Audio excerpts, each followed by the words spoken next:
partir de agora, você acompanha o programa Caminhando com Jesus, com Irmã Eliana e Ana Ariel. Para você que está em casa, vai chegando devagarinho para ouvir a explanação e os ensinamentos da nossa querida Irmã Eliana. A oportunidade de aprender sobre a Palavra de Deus, sobre a Bíblia, sobre os ensinamentos do Cristo, com essa visão da doutrina espírita tão linda e tão abrangente. O tema de hoje é Deus está em toda parte. Na segunda e na terceira revelação, isso nos traz um lugar específico, onde se dá esse encontro. Qual seria este lugar? Essa é a pergunta de hoje. A gente vai trabalhar, compreender um pouquinho essa dinâmica. Se Deus está em toda parte, na segunda e na terceira revelação, quais são esses lugares onde Deus se deu esse encontro? Qual seria este lugar? Você sabe? Então esse é o tema de hoje. Nós agradecemos a toda Boa Nova, a toda Mundo Maior, a toda essa equipe que está nos bastidores, que torna possível a gente chegar até aqui, a você que está em casa, que dá like, que curte, que compartilha, a todos vocês que estão nesse caminho de tentar chegar até Deus, de caminhar até Deus. Esse é um alimento diário. Ontem mesmo eu estava num culto específico de religião, ouvindo outras pessoas cantarem para Deus e pensei, quando eu quero o alimento, ele está em toda parte. Mas o que eu preciso ter, né, nesse meu olhar mais terapêutico, que é o meu trabalhinho aqui hoje com vocês, o que falta? Esse olhar cristão, que é esse olhar de onde pulsa Deus, onde pulsa o sagrado, onde pulsa o cristianismo redivivo. Se eu estiver entre essas pessoas, minha alma vai se sentir alimentada, preenchida. Então, se achegue, deixe seus comentários, partilha, comunica, coloca lá no sininho o link se você está vendo no YouTube, reposta no WhatsApp se você recebeu por mensagem. O que importa é deixar essa palavra em toda parte. Beijos. Cumprimentos carinhosos, com a graça de Deus, vamos abrindo esse estudo maravilhoso. A graça dos bons espíritos, que colocam em nós esse desejo imenso de levar a palavra depois que nós a encontramos em verdade e vida. Hoje o tema é antigo, já tocamos ele por diversos caminhos, diversas formas, mas ele é atualíssimo, porque de vez em quando sentimos que nos perdemos dele, da sua força, das forças, da sua inteligência, das inteligências, da sua causa, das causas. Nós vamos nos perdendo. E vamos responsabilizando situações, governos, políticas, famílias, nosso próximo, o outro, sem nunca chegar nesse lugar de nós mesmos, onde tudo começa, onde tudo termina. Porque ao nascer, trazemos um projeto reencarnatório, trazemos um caminho a ser traçado, trazemos missões a serem cumpridas, trazemos decisões. Mas, dentro de tudo que é programado pelos nossos tutelares, o nosso projeto reencarnacionista, a essência de toda a nossa peregrinação pela Terra, para retornar ao mundo maior de onde viemos, é ela, o encontro com Deus. Boa tarde, que estamos nós no Caminhando com Jesus, o qual fazemos eu e Ana Ariel com muita alegria, com muita gratidão no coração.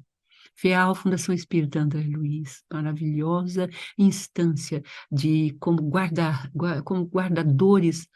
Tem aquele poema de Fernando Pessoa, né, Guardador de Rebanhos, do rebanho dos pensamentos cristãos, dos pensamentos espiritistas, dos pensamentos espiritualistas. A FEAL vem trazendo esse documentário de luz através dos seus comentadores, dos seus textos, das suas buscas. Gratidão à nossa Regina Prata, à Edi, ao nosso Júlio, a todos que compõem esta emissora, e a você, querido sócio, querido caminhante ao nosso lado, para ouvintes da Rádio Boa Nova, querida e amantíssima Rádio Boa Nova, que foi o primeiro instrumento de comunicação espírita no mundo, no Brasil, e creio que no mundo, se não estiver afirmando demais. Enfim, é através dessa comunicação a longo prazo e extensa que nós vamos chegando ao seu coração. Então, você é o nosso companheiro maior, você que nos escuta na rádio, que nos vê na TV, que nos encontra em nossos momentos particulares e também fazer a nossa mídia e continuar transmitindo incansavelmente essa palavra de luz, é você que nós queremos encontrar. E mais, no seu momento de dor, no seu momento do deserto, no seu momento pequeno, porque é nesse momento que sentimos a grande presença de Jesus. Grande abraço a todos vocês. E me sinto abraçada, muito carinho a todos vocês. E sinto de volta o carinho de vocês por mim, por minha pessoa, pela Ana, e por nós, e pela emissora como um todo. Esse banho de gratidão faz com que a gente caminhe, supere obstáculos, consiga doações para manter esse programa no ar, para manter as estruturas de comunicação. Enfim, é o amor de vocês, é Ele que dá os talentos, que multiplica os valores, que faz cair com a mancheia a justa medida do que precisamos para manter o nosso trabalho. Que Deus abençoe todos nós hoje e sempre. Então, o tema é, como a Ana disse, um tema antigo, é um tema que sempre tratamos. Mas na segunda e terceira revelação, nós temos um lugar onde nós encontramos Deus, onde nós podemos encontrá-lo. Deus está em toda parte, não é verdade? Deus está em toda parte. Se Ele está em toda parte, onde é que eu o encontro? Aqui nós afirmamos que é um lugar específico onde eu posso encontrar Deus. Que lugar é este específico onde eu posso encontrar Deus? Vamos, se estivéssemos ao vivo, a gente iria perguntando à plenária que pudesse estar conosco, ou a quem estivesse nos ouvindo, ou pudesse comunicar conosco, joga no escuro, onde a gente poderia encontrá-lo. E nessa abertura pequenina e singela, desejando a você que você consiga responder essa questão, eu vou retornar para Ana Ariel, para ela brincar comigo nesse instante, onde ela sente, ela que tem um trabalho lindo chamado Sanation, que ele tem um fundo terapêutico, porque em verdade tudo é terapêutico. A vida é uma terapia, a terapia recarnacionista. A vida em si é uma terapia, uma longa jornada de autoconhecimento pela dor ou pelo amor. E o amor ao conhecimento de nós mesmos nos leva a muitas, vamos dizer, a muitos momentos de bem-estar em vez de mal-estar, a muitos encontros em vez de desencontros, a muitas construções em vez de destruições, porque o nosso ego forte, que abandonou Deus, que cindiu-se de Deus, saiu do plural, eus, eus, eus, e ficou eu, deu, somente eu. Ah, este ego destrói. Ele não sabe unir, ele não sabe superar, ele não sabe calar para que o outro fale mais alto, ele não sabe deixar o seu lugar. Isso é uma aprendizagem, isso chama educação. Então, um processo reeducativo chamado por nós na doutrina de reforma íntima. O edifício está feito, está pronto, mas o arcabouço está ali todo bonito, mas há coisas a acrescentar. Quando não, há coisas a serem derrubadas, paredes, separações, compartimentos dentro desse castelo de nossa alma, como diz Teresa d'Ávila, que precisa ser reconstruído, ou então deixado em abandono, e você olhar para outros lugares e caminhar dentro desse castelo, buscando dentro dele o limpidíssimo cristal, que é Deus. Olha, no centro, nós temos um trabalho lindo na AMI, que a criança é o centro, a infância é o centro, a nossa pedagogia se chama pedagogia do centro, é a pedagogia da criança, e temos que nos tornar crianças para entrar no reino. Então, vamos ao nosso centro, nos deixar educar, modelar, olhar quem já fez o caminho para com ele caminhar. Mas deixamos aqui a pergunta, onde é que eu encontro Deus? Brincando com vocês, Ana, que tem esse grupo chamado Sanation, que é uma ação, é cuidado em espanhol, aqui não vem ao caso contar a história, mas o importante é que você saiba que ele é um processo de reeducação, mas eu não me reeduco enquanto não me conheço. A tarefa de mudar, transformar a nós mesmos, passa pela tarefa do conhecer-se, e o conhecer-se não se dá sozinho. Eu não posso conhecer a mim mesmo olhando a mim mesmo todas as manhãs no espelho. Eu preciso de alguém fora de mim, que olha para mim e aponta diretrizes ou aponta nuances que eu não percebi. E no futuro está escrito, como Cristo já escreveu há mais de 2000 anos, Cristo fazia o que chamamos de terapia de grupo, porque ele reunia todos os discípulos. E eles iam conversando, e ele ia elucidando, ele ia mostrando os defeitos de cada um, ele foi colocando para cada um seus limites. Quando você estuda os 4 evangelistas, você vai observando o Cristo cuidando, ceifando, cortando e elucidando e instruindo os discípulos quanto às suas missões e quanto aos seus verdadeiros caminhos. Então, onde eu encontro Deus? Onde eu encontro Deus? A senhora deu uma definição maravilhosa, né? Não vou aqui, como não cabe mesmo, trazer o motivo da fundação e do processo terapêutico Sanação. Quem quiser, no meu Instagram tem o caminho para chegar até mim. Só entra lá no Ana Ariel Fala. Mas a senhora usou uma expressão, né? A reeducação, para eu me reeducar, eu preciso primeiro cuidar do meu conhecimento. Para cuidar do meu conhecimento, eu preciso me autoconhecer. Aí eu vou acrescentar uma palavra. Eu preciso me autorresponsabilizar. Nessa encarnação, eu escolhi o envoltório feminino. Nessa encarnação, eu escolhi o envoltório masculino. Eu me autorresponsabilizei por esse envoltório. Então, quando eu escolho a encarnação masculina e escolho encarnar no planeta Terra, no século XXI, na década de 80, na década de 90 e assim por diante, o que eu estou dizendo é: meu espírito olhou para aquela encarnação e disse: esses são os meus desafios. Essas são as frentes que eu prometi me autorresponsabilizar.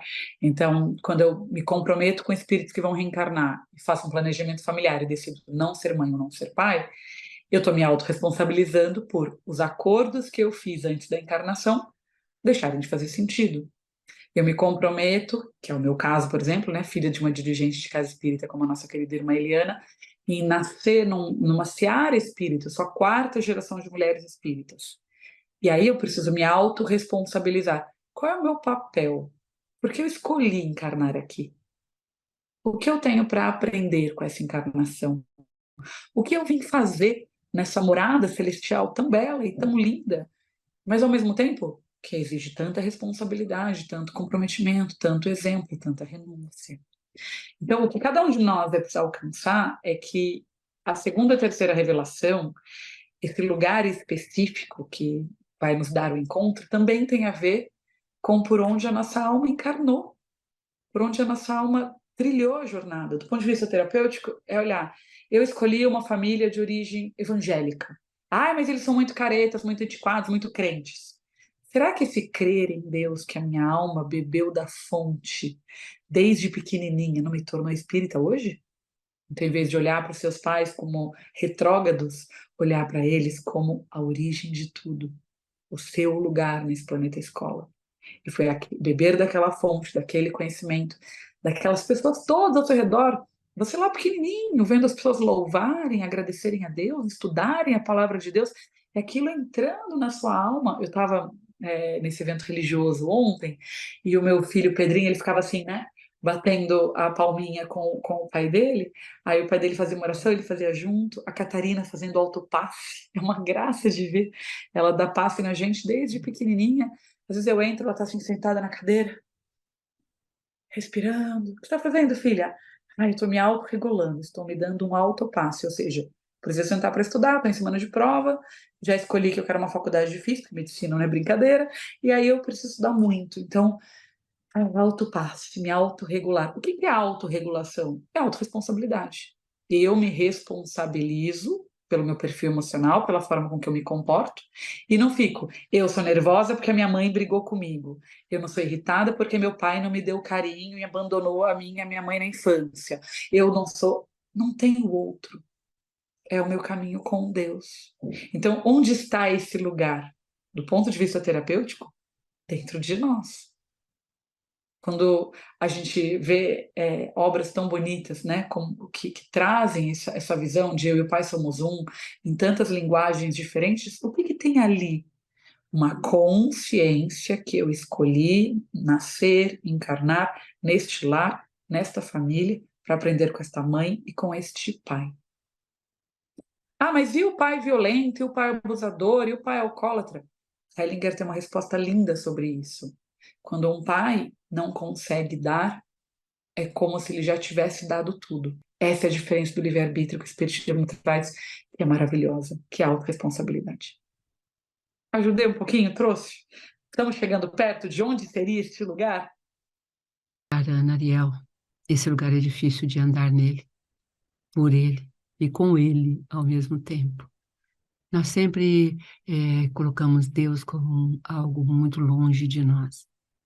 Mas hoje nós vamos trazer você que está nos ouvindo, que está nos escutando, como Ana trouxe com os inúmeros exemplos dos relacionamentos afetivos, trazendo o Pai para perto de nós. Não substituindo o Pai, mas sabendo que Ele está lá, presente em nós. Nós vivemos um século onde a figura paterna e materna se distanciaram de nós. A grande história disso está em Alice, no grande personagem Alice. Alice significa, foi uma antevisão do escritor, do poeta que escreveu para esta menina. É a solidão infantil. A gente fez até um texto sobre isso, a solidão dos jovens. Então ele vai para o mundo imaginário, ele vai para o mundo dele, ele se recolhe, porque o mundo está agressivo. Ele tem medo ainda. É um mundo temeroso. Porque é um mundo em que se fala de Deus, mas não se vive Deus. É um mundo em que nós oramos e cantamos hinos, mas não nos comportamos como. Deus está nos nossos corações, como átomo onde respiramos. Ele soprou com seu halo sobre o barro e temos o mito de Adão nascendo. É um mito, é para nos dar a história. A gente sabe, por exemplo, que quem anima o corpo que gesta no ventre da mãe é o espírito reencarnante. Se não houver espírito, o corpo não existe. Ele pode até existir, mas se o espírito se retira, nós temos o aborto. Miranda, esse grande, grande escritor dos processos de desobsessão, um dos maiores do mundo, ele traz os casos em que os abortos estão ligados a espíritos que recusaram nascer, e quando nascem, há espíritos que se recusam a permanecer, cometendo até a distância da vida que escolheu. Por quê? Porque não faz jus ao que ele escolheu. Ao adentrarmos o processo reencarnatório, nós nos esquecemos daquele que nos criou, que é Deus, e nós não temos uma educação cotidiana que nos mostra quem é Deus. Tivemos esse dia um depoimento que está correndo na internet de um senhor, e que ele fala isto. Ah, quem é o meu Deus? Onde está o meu Deus? Ah, eu sempre vivi com ele, porque a minha mãe, aí ele termina falando uma coisa linda, foi quem me ensinou, porque ela dizia que mesmo morando no barraco, que eu me alegrasse, porque eu estava vivo, e estar vivo é a maior coisa do mundo. Agora me sumiu o nome dele e tudo, mas é uma experiência lindíssima, de um testemunho que mostra a importância dos pais na vida da criança. Mas nós temos um século inteiro, quase 100 anos, em que a mulher, na sua libertação, sai de casa, em que o homem sai de casa, e ele fica na mão da TV, ele fica na mão da babá, da empregada ou da creche. Ele sai, ele se perde, ele não tem raízes, ele está solto. E nós temos o alto índice de perda de vidas juvenis. Cada vez aumenta mais o índice dos que buscam sair do planeta com 6 anos, 8 anos, 10 anos. E o maior índice já estudado da perda da vida está entre os 12 aos 18. Meu Deus, e dos 18 aos 24, 25, onde os sonhos juvenis são os mais fortes, estão perdidos. Então, por isso fizemos esse tema de hoje, onde está Deus? Para acordar os pais, para acordar os avós, para acordar essa sociedade que é adormecida, para sanar, sanação, para sanar, a ação de sanar dentro de você, sua distância, do maior caminho que existe, que está lá dentro do seu lar, com seus filhos. Não é ficar 8 horas olhando para ele, e nervosa até, ou com mal-estar porque está olhando para ele. É carregar ele dentro do seu coração. Mas cada vez diminui o número de filhos, Cada vez homens fazem, não é mais a tal da operação para impedir a reencarnação. Cada vez mais temos medo, porque achamos que não vamos dar luxo, diploma, dinheiro, situações boas. Cada vez diminuímos a alegria do nascer, mas é para isso que se unem os casais, para trazer espíritos. Esquecemos. Crescei-vos e multiplicai-vos, é bíblico. Não está ali, crescei-vos e ame-se uns aos outros e se encontrem para amar simplesmente um ao outro. Quantos casais que têm processos kármicos na área genésica por recusarem, dentro do amor que sentiram um pelo outro, criar, procriar, cometeram vários abortos, impediram, não porque nasceu, mas porque planejaram de uma forma que as relações que nem se concebia, e a recusa à concepção também traz dor para o espírito reencarnante, a qual promessa foi feita de recebê-lo no seu seio. Enfim, nós precisamos saber onde está Deus para colocá-lo de novo no nosso centro, para colocá-lo de novo no nosso dia a dia, como Ana descreveu, para conhecer as partes de mim onde Deus não está e colocá-lo lá. E é isso que Jesus diz em João 13, é isso que Jesus diz em João 14. O evangelho joanino é um evangelho desafiador. Deus está no nosso centro, como diz Teresa d'Ávila. E ele enviou um ser para nos dar a dimensão dele, chamado Jesus Cristo. Eu posso conhecer Deus através do caminho que Jesus fez. Por que ele escreveu, eu sou o caminho, a verdade e a vida? Ele não escreveu que eu sou a vida, a verdade e o caminho. E também eu não sou a verdade. Eu sou o caminho. A primeira coisa que ele usou foi o caminho. Eu deixei aqui para ler para vocês um texto lindo de nosso querido Tagore e estudiosos sobre esse Evangelho de João. Muito bonito, muito belo.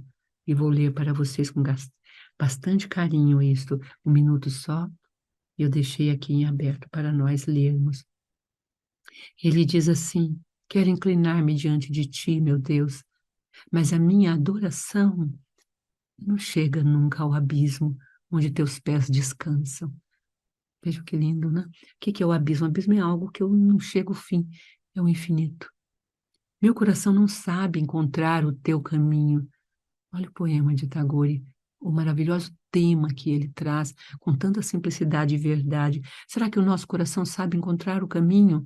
Será que eu tenho essa honestidade comigo mesmo de perceber os meus desequilíbrios, as minhas dificuldades, em sanar minhas dúvidas ou manter o meu equilíbrio?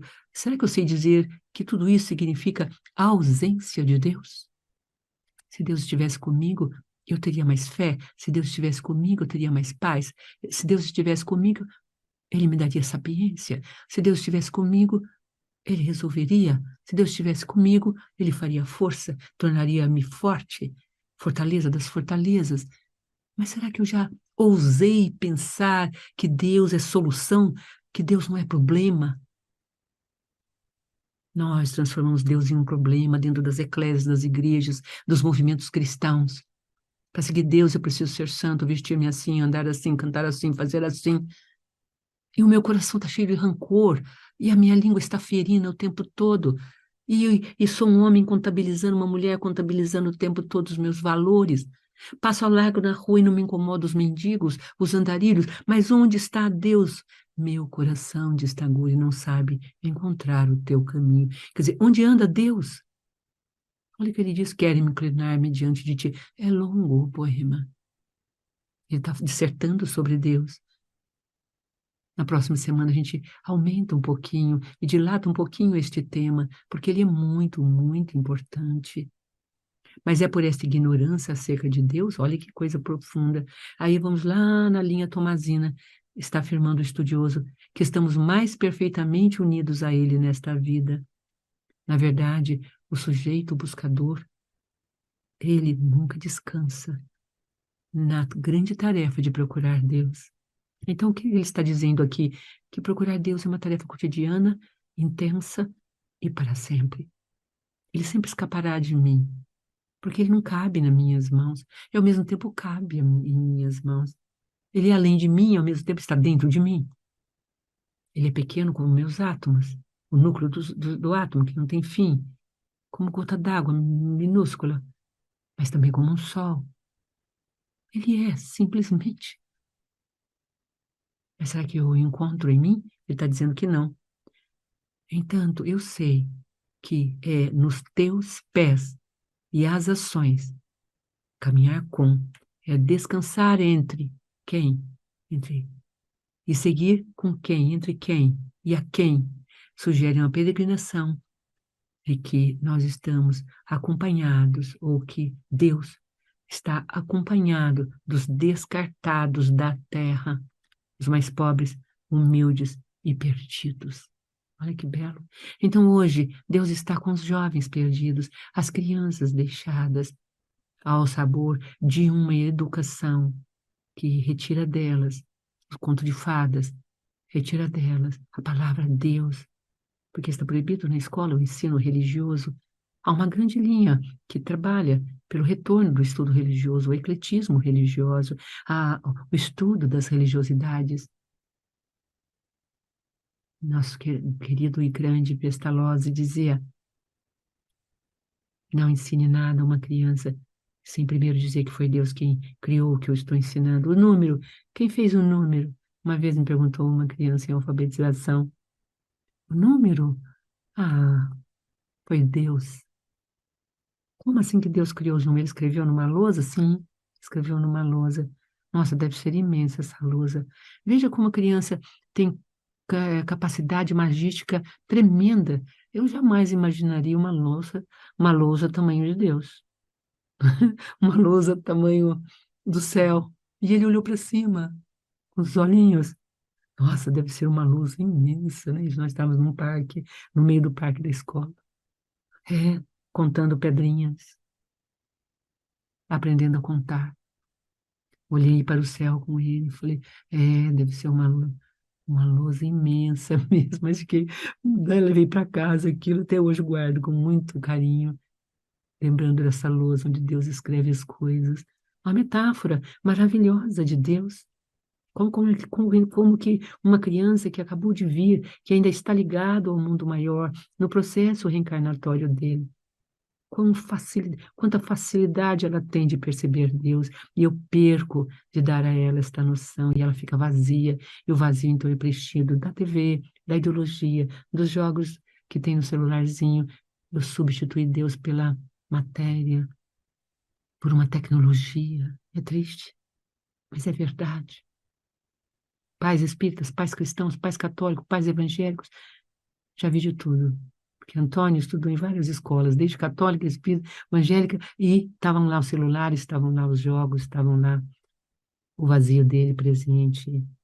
A referência aos pés, aos que caminham e peregrinam nesta vida, recorda o ato de Jesus Cristo que lava os pés aos discípulos antes da última ceia. E ele diz: se eu vos lavei os pés, sendo Senhor e Mestre, também vós deveis lavar os pés uns aos outros.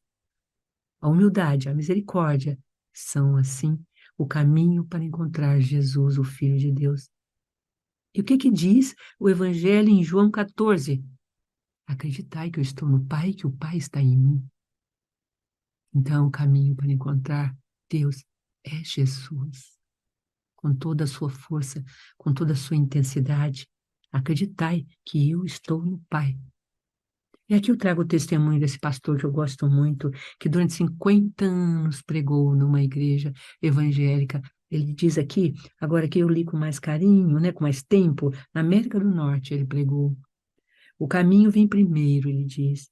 Não podemos pular o caminho de Jesus na pressa de obter a verdade de Jesus, enquanto o adoramos e o proclamamos seu nome.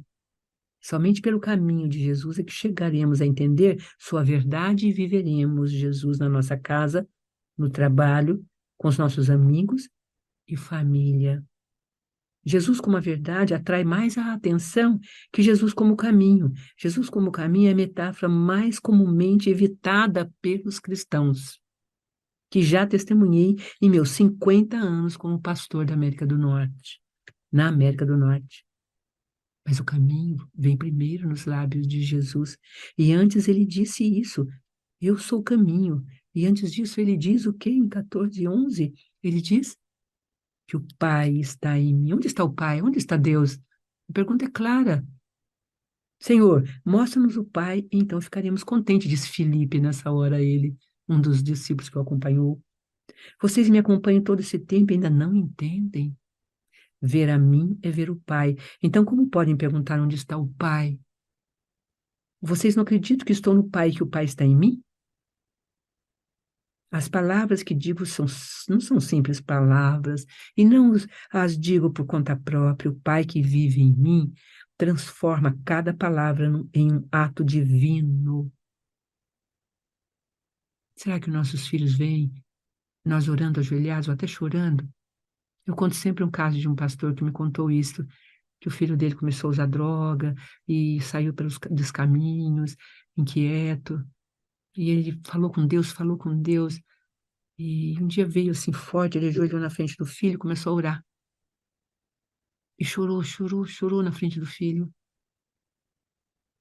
Aquilo, o menino que estava de pé, o adolescente de 12, 13 anos, ajoelhou também na frente dele. Pai, que isso, pelo amor de Deus.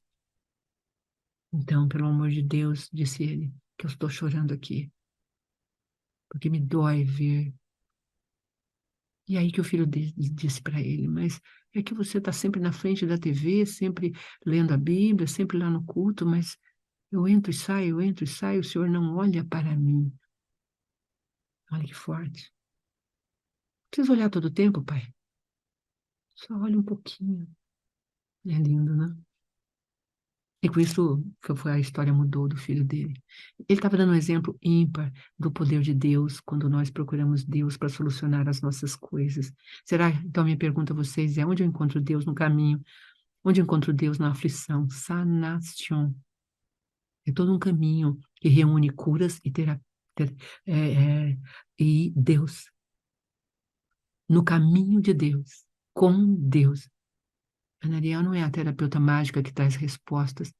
Ela é a terapeuta que ora com você, que canta cânticos com você, que coloca você na responsabilidade, como ela diz que sanação é responsabilidade. Foi a primeira palavra que ela abriu hoje. De encontrar Deus no seu coração e fortalecer os teus passos na senda.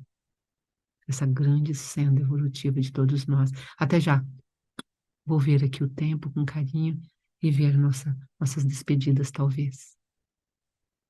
Que lindo pensar sobre tudo isso, né? Onde eu encontro Deus, né? Qual é o caminho durante a dor? Sanación, o nome já diz, né? Sanación del alma quer dizer a cura da alma. Então, o processo do sanación é ficar ao seu lado até que você chegue. Na última sexta-feira eu atendi por 2 horas uma paciente que no domingo me escreveu no meu horário de almoço, eu estava almoçando em família. Eu descobri umas coisas aqui da minha pessoa amada e eu vou me separar. Eu quero constelar hoje, amanhã de manhã. E aí eu atendi ela na segunda de manhã, correndo de novo por mais uma horinha. E aí ela falou: Nossa, obrigada, né, por estar aqui do meu lado nesse momento que eu não sei o que eu faria sozinha. E eu pretendo levá-la em breve na nossa casa espírita, inclusive o casal, né, na nossa casa espírita. E o que mais me veio no coração foi pensar: tem coisas que a terapia resolve. Tem coisas que só a espiritualidade resolve.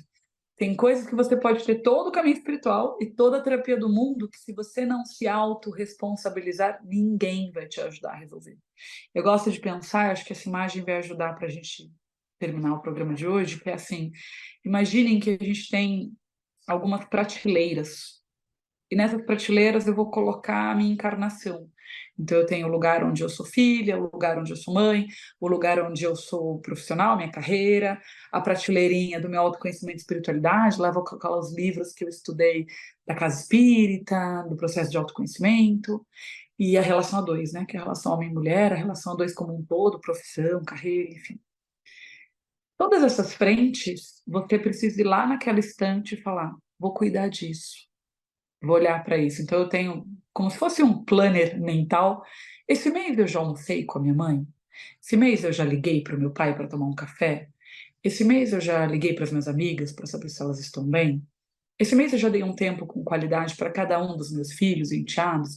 Eu fico tentando manejar para não ficar só a esposa apaixonada, só a mãe excessivamente dedicada que não cuida do casamento, ou só o pai ausente que só cuida da profissão e não cuida nem dos filhos, nem de ninguém. Então, este lugar, ele está em você se autorresponsabilizar. Aqui eu estou ausente como filha, aqui eu estou ausente como mãe, aqui como profissional preciso trabalhar um pouco mais, estudar um pouco mais, aprimorar, fazer um MBA, um mestrado, um curso novo.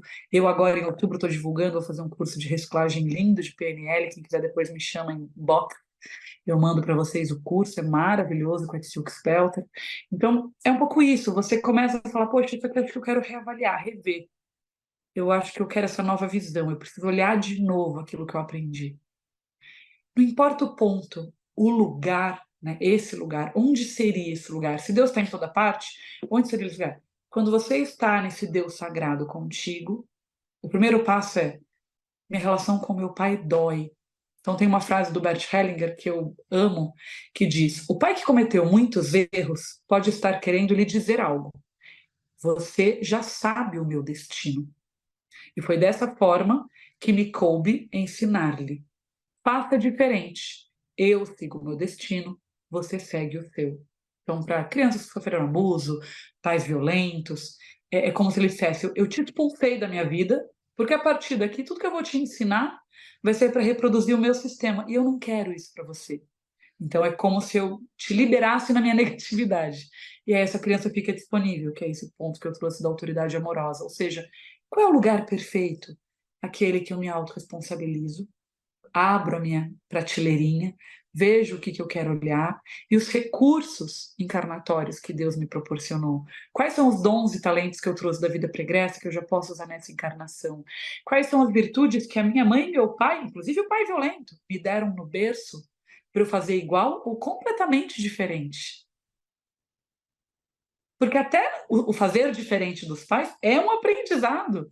Vim até aqui, não, eu não quero uma velhice assim. Ah, vim até aqui, poxa, isso aqui eu não acho que me fez bem. E aí eu libero o meu sistema, eu saio da maldição, eu mudo o meu campo.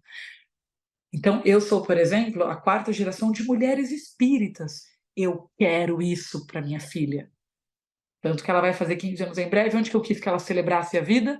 No meio da nossa comunidade. Por outro lado, nós também somos a 4ª geração de mulheres que, de alguma maneira, acabaram muito sozinhas. Eu não quero isso para ela. Então, eu mudo o meu campo. Não importa o tema. O que importa é assim, eu olho que existe um lugar e preciso olhar onde Deus está ali. Ana, mas Deus está na traição? Tá. Deus está na ausência? Tá. Deus está na dor? Tá. A gente falou sobre isso há algumas semanas atrás, quando a gente estudou o Evangelho de Emmanuel, volume 1, nos comentários do Evangelho segundo Mateus, em 27, que ele fala sobre os aflitos. E ele olha a aflição como um presente. Ele diz: o espírito prudente vai olhar a aflição chegar e ela vai ter sentido. É libertador pensar assim.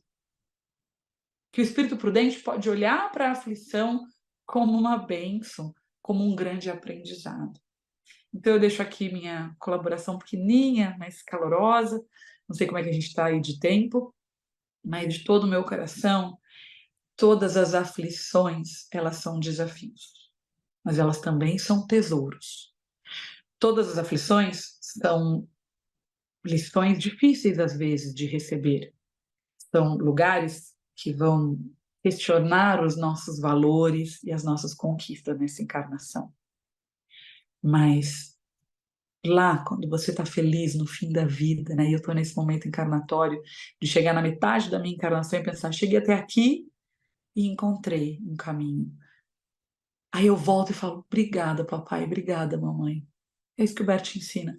Não importa o que o seu pai e sua mãe fizeram, não importa quem eles foram. Você está aí viva, bem ou mal, eles te ensinaram a chegar até aí. E onde você está hoje, se você está bem e feliz, poder dizer: poxa, eu encontro Deus em toda parte. Eu vejo beleza no meu casamento, na minha maternidade, na minha carreira. Né? Não olhando só o copo vazio, mas olhando o copo meio cheio das pessoas que estão bem. Aí é este momento da terceira revelação. Por isso o Paráclito, Cristo Consolador, terceira revelação da doutrina espírita, ele vem revelar. Aí eu vou olhar o espiritismo de uma prateleira mais alta, que seria: espiritismo é religião, de religar-se a Deus, ele é filosofia, ele é um modo de se viver e ele é ciência. ele é um caminho. Então, o Sanação, se eu fosse definir de alguma maneira, eu diria que é um papel de uma trabalhadorinha pequena que fica do teu lado dizendo: já virou religião, filosofia e ciência? Você usa essas três frentes? É igual no amor homem-mulher. Você tem eros, amor e sexualidade? Você ama, admira e deseja a pessoa amada? Vamos pegar a mesma coisa para a profissão. Você ama, admira e deseja a sua profissão? Eu tô aqui para gravar com a irmã, eu ficava, vamos, eu quero que dê tempo, daqui a pouco a baba chega, por favor, eu quero gravar. Por quê? Comunicação com Deus para mim é uma profissão. Eu amo, eu sou Ana Ariel, fala, eu adoro falar. Então, quando eu tenho esse espacinho, eu tenho desejo, eu tenho excitação, eu amo, eu admiro gravar com a nossa querida irmã Eliana. Eu conto as horas para tornar possível, eu peço a Deus para abrir esse caminho. Então, o Sanação é um lugar onde a gente ajuda você a chegar nessa jornada, sabe? Acho que seria isso, irmã. Com bastante ênfase e alegria, nossa querida Ana Ariel trouxe essa definição maior. Onde está Deus? Onde se encontra Deus? O Cristo, em João 14, fala: o Pai está em mim. O Cristo é o caminho. Deus enviou uma carta viva, divina, de como fazemos para estar com Ele e nele. Não é só viver para Ele, é com Ele dentro de nossos corações. A força que encontramos quando oramos, quando chamamos esse nome sagrado e bendito. Não são imagens pálidas do entardecer, onde as coisas não têm mais nitidez. Não. São nítidas e profundas paragens de amor imenso e de carinhoso enlevo, como as crianças. Beijos a vocês. Vamos aqui ao término de nossos caminhos e vou ler para vocês a oferenda lírica de Tagore, procurando Deus, diz ele a certa altura com muita leveza e beleza. Meu Deus, é esta a minha oração. Fere a raiz da miséria no meu coração. Dá-me força para levar facilmente as minhas alegrias e os meus pesares. Dá-me força para que o meu amor produza frutos úteis. Dá-me força para nunca renegar do pobre ou dobrar o joelho ao poder insolente. Dá-me força para levantar o meu pensamento sobre a mesquinhez cotidiana. Dá-me força, por fim, para, apaixonado, render a minha força à tua vontade. No outro poema, quando ele busca Deus, ele diz: quero inclinar-me diante de ti, mas a minha adoração nunca chegou ao abismo onde teus pés descansam. Meu coração não sabe encontrar o teu caminho. Olha que confissão. E ele era um religioso. Ele é a terceira geração de uma família religiosa maravilhosa da Índia. A primeira e a segunda geração fizeram mudanças nos caminhos, fundaram um caminho religioso próprio. Ele era herdeiro desse legado. E ele está em busca e ele encontra o Cristo. É tão bonito assistir isso na ideia, na vida de Tagore. Mas é por essa ignorância é que, na verdade, aqui é uma sugestão de Tomás de Aquino no estudo, que nós nunca descansamos de o procurar, porque o ignoramos e não o vemos e não o vivemos. Mas será que depois de tantos séculos, quase 20 séculos, não é a hora de olharmos para ele e de vivermos com ele, com o ar que respiramos? Então diz, entre os pobres, os humildes, mais humildes e perdidos, com a roupa dos miseráveis, que teus pés descansam no abismo, na força abismal. Teus pés e as ações, caminhar com, descansar entre, seguir entre. Com quem você está caminhando? Com quem você está descansando? E seguindo entre quem? Entre quais parâmetros? Os mais pobres, humildes e perdidos. Deus envolve-se com esses. É a imagem desses no mundo. Através de Jesus, ele envia a imagem dele no mundo. A referência aos pés, aos que caminham e peregrinam nesta vida, recorda o ato de Jesus Cristo, que lava os pés aos discípulos antes da última ceia. Lembremos disso. Se eu vos lavei os pés, sendo o Senhor e Mestre, porque ele era um Senhor, Ele era um mestre na sinagoga. Também vós deveis lavar os pés uns aos outros. A humildade, a misericórdia são, assim, o caminho para encontrar Jesus Cristo, Filho de Deus. Onde Deus se coloca para nós, é onde encontramos Deus. Acreditai que estou no Pai e o Pai está em mim. Esse é um estudo de Maria Eugênia Abrunhosa. Ela é licenciada em Românicas, olha que linda, e professora aposentada do ensino secundário. Foi monja budista zen e integrou a comunidade mundial de meditação cristã. Existe isso, amados, uma comunidade mundial de meditação cristã. É lindo, veja como que o cristianismo vai avançando e integrando povos, culturas, raças, transformando-se num único caminho, ligando a criatura ao Criador, o jarro ao oleiro que o faz, a flor à terra úmida e verdejante que lhe sustenta. Enfim, nesse encontro onde está Deus, constrói a tua resposta.